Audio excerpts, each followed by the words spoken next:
Syd Fizzard for Rebel News here in Calgary, Alberta for the Alberta Next panel. This is an event, a town hall style event set up by the province and Premier Danielle Smith as a measurement to gauge where Albertans are regarding 6 topics that they're going to be reviewing tonight. We spoke to attendees to get their reaction to tonight's event and how they feel about the approach the province is taking with regards to the federal government. And I also just want to give a huge shout out for our Premier in building consensus across the country in this on a variety of different topics.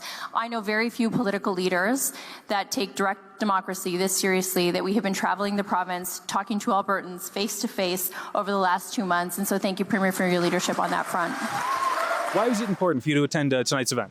I just want to see her perspective. Like, I know what it's going to be, but I just want to hear it. And I'm for independence, but I want to just hear what everybody has to say about it. I'm quite skeptical about the outcome, but I'm looking forward to hearing what they have to say and the opportunity to voice our views. If we're given an opportunity to hear things directly from them, that it's worth taking the time to listen. It's important to hear what the government has to say, but also then to be a voice for what the Albertans that maybe didn't vote for UCP have to say as well. I want to see what the turnout actually. I wanted to see who came. We need more young people coming out to these events. And it's the demographic that I thought it would be, mostly old people coming. We're really proud Canadians, but we love the province that we live in as well, and we want to be here and of course hear out our Premier, but express our opinions about what we see for Alberta's future, which is an Alberta within Canada. It's very important for the future of Alberta. And what's concerning for you in the future? Alberta does not have enough recognition from the rest of Canada. In my opinion, it's time to get rid of Confederation. It's time to step up for Alberta independence, and we make our own republic and we make our own rules. Of the topics that are on the list, are there any that are particularly striking for you? The CPP, so the plan for the province to withdraw from the CPP hits right at home for us because we're retirees and we rely on the CPP, and it just seems really risky. I don't feel happy that I can't go beyond that, and I just might go beyond that. I think it's questions around the Canadian Charter of Rights and Freedoms and the freedoms that we have as Canadians, and how is the Alberta government planning on maintaining those freedoms for us? The topics tend to be skewed towards a separatist agenda entirely. There's a lot of topics like the CPP and so forth that were spoken against, as Alberta's not interested, or the majority of Albertans don't want, but yet they seem to be proceeding anyway. That's mainly the respect thing. From the federal government, yeah? Yeah. Nobody seems to really care about this, but the one thing that Trudeau did was he changed our passports. He took our history off the passport, and that's one thing that really bothered me, kind of thing. So I just want to get some of the respect back. Behind me, there are 2 lone protesters here advocating for the Stay in Canada petition. So we took a quick word with them. Here's that. Mind to ask a couple questions about it? Sure. All right, thank you for that. Here we go. So could you... No, Rebel News. No? No. Oh, okay. No. You're not a news, you're an entertainment facility. You're not a news organization. Okay. So you have the chance to tell people what you're doing and you don't want to. Is that correct? I don't like Rebel News. Okay, so you're doing this for just yourself or for the cause? I'm doing it for the cause. All right, so you're unwilling to see your personal differences with Rebel News to advocate for the cause? I don't trust Rebel News. Okay, you don't trust Rebel News. Okay. Well, how about this? If I ask you a question and you choose not to answer, can I see how that works? Are you going to promise me that you're not going to twist what I say? No, it's like literally just want to give you a straight shot. And you guys are out here on the kind of the main roadway for the parking lot. Why was it important? Is it a direct association to Premier Smith, or is it just because there's a lot of people attending that you guys decided to set up here? Both. What's the connection with Smith? She is putting separatism out there as a possibility, and I want to show my support for a united Canada. Fair enough. And a lot of the topics are revolving around Alberta taking more authority on certain matters that the federal government is currently handling. How do you feel about that approach of Alberta taking more control of certain matters? I don't agree with it. I think we're one province within a united Canada. Pretend that this petition wasn't happening. There was just the talk of the Alberta separation petition, and that were to go forward. Is there something inherently wrong with that? Because many Canadians, or Albertans, as you would say, would already vote no. It would depend on the wording of the petition. If you've looked at any of the UCP's surveys online, questions are very muddy, so that you can't answer what you really want to answer because there's a piece embedded in it that is contradictory to what one might believe. And we do not want to see a question that is muddied. We want a clear question, and we don't trust the UCP government to put forward a very clear, concise question. You can see our full interaction on my X profile from front to finish. I'll leave that there for you to see. But let's get back to tonight's events. There are people that are saying this event is totally uncalled for or unnecessary. How do you feel about that take? I guess I'll give the benefit of the doubt about whether it's called for or necessary to have this. In a sense, it's true democracy to come out and get this kind of grassroots feedback.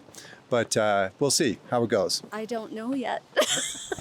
I'm coming in completely open-minded. Are you looking at the people who are maybe marginalized, and do they have an opportunity to say what their thoughts are? And is this really consultation, or is this fake consultation? So I'm anticipating that my voice isn't really going to be heard tonight. I think it's set up. They can criticize all they like. Liberals. You know, who doesn't want this? I mean, who wants to keep on doing what we're doing, like what Canada's doing to us? Like, have you seen the news just today, like with the PPO office coming out kind of thing? The country's in bad shape. I mean, why? We don't have to be a part of it, so why should we be? You know, they don't want to seem to help us. They don't want to do anything. So, you know, just, okay, gone. We'll leave you alone. We don't need you. It's taken us some time to get to an equal status. We were Rupert's Land and then Northwest Territories and then became Alberta. And then the Resource Transfer Act didn't happen until the 1930s. But slowly but surely, we've been taking on more and more roles of a responsible government. This is one of the papers that Michael Binion has written, is that as you develop more capacity, then you exercise more of the jurisdiction that you have. A lot of the topics for discussion tonight revolve around Alberta taking more control over its own matters. Yeah. How do you feel about that approach? I think that's a very good approach, yeah. And why is that a good approach to take? You know, we needed to hold our future in our own hand. It's important because we have no voice in Toronto right now. Quebec, we got to follow Quebec's lead, and we need to take back some of our rights that have been taken away. Hey, it's great. I mean, if we can get the same deal that Quebec's got, I mean, that's a step in the right direction kind of thing.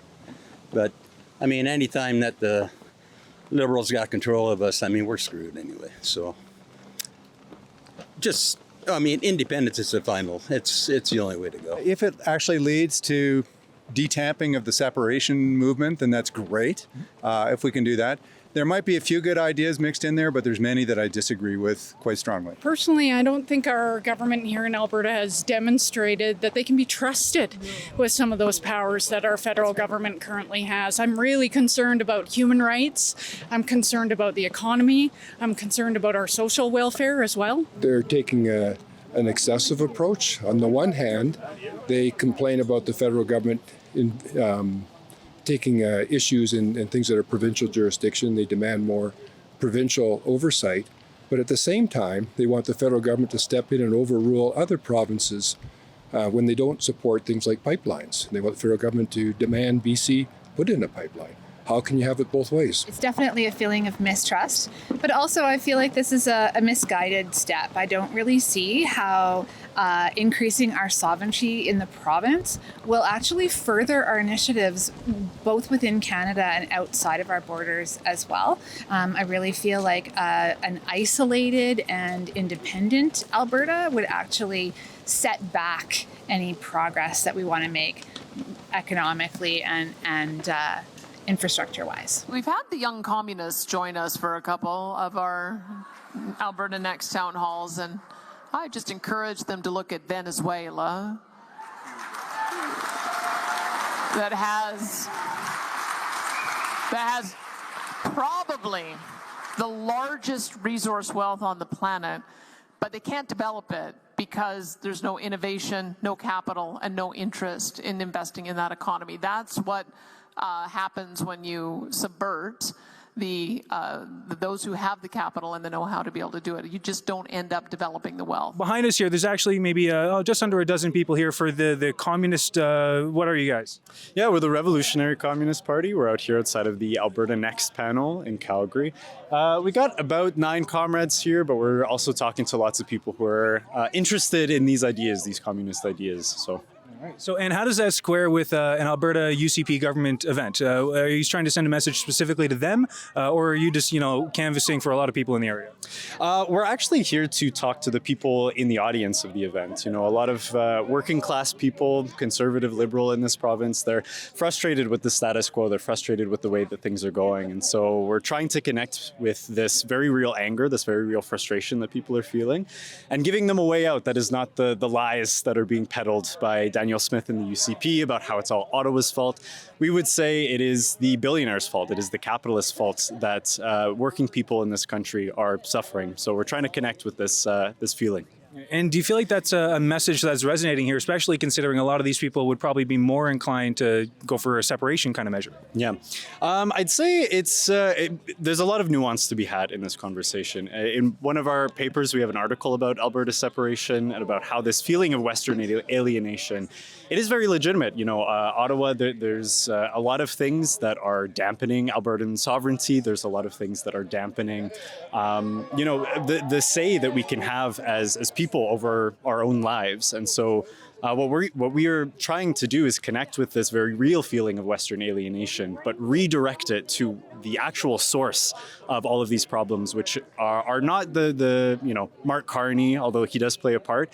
It's the wealthy Albertans who are exploiting workers in this province. I'd say that we're getting a mixed reception. People are kind of interested that there are young communists here, but plenty of people are excited that we're here as well. There's a lot of work and preparation that has to go into getting them ready for the job market. It's not just about hammering out a resume, it's about making sure that they have the adequate supports. Some people don't often realize some of the struggles that some of these people go through. Not only are they connected to the work, but they're also connected to our whole mission and what we do as an organization.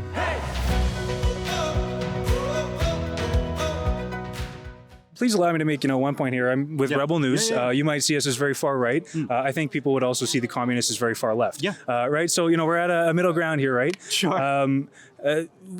I want to ask though about obviously American politics has a large effect on Canadian politics. Yeah, absolutely. And last 2 weeks now, it's been Charlie Kirk was assassinated largely for political reasons.